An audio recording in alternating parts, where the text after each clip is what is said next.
লক্ষ লক্ষ নেতাকর্মী মিথ্যা মামলা নিয়ে কারাবরণ করেছেন। তারপরও কিন্তু বিএনপির কোন নেতাকর্মী রাজপথ ছেড়ে যায়নি।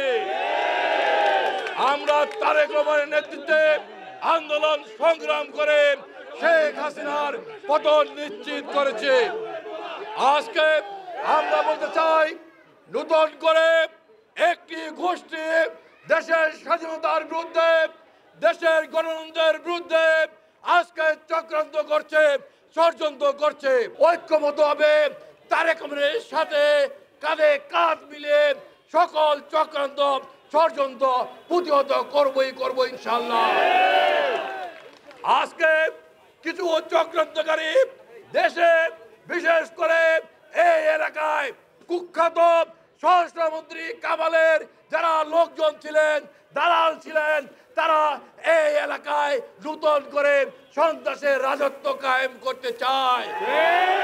পরিষ্কার ভাষায় বলতে চাই, এই কুখ্যাত স্বরাষ্ট্রমন্ত্রী কামালের দালালদের যেখানেই পাবেন সেখানেই গণধুলাই দেওয়া হবে। আর এই দালালদের পক্ষে, এই কুখ্যাত কামালের দালালের পক্ষে যারা কথা বলবে তাদের উচিত শিক্ষা দেওয়া হবে। প্রিয় সাথী বন্ধুরা, আপনারা এই রৌদ্রের ভিতর কষ্ট মিছিল করেছেন, এই জন্য আপনাদেরকে আন্তরিকভাবে ধন্যবাদ জানাচ্ছি।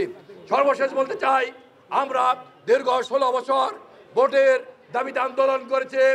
দীর্ঘ 16 বছর মানুষ ভোট দিতে পারেনি, দিনের ভোট রাতে দিয়ে ভোট সম্পন্ন করেছে।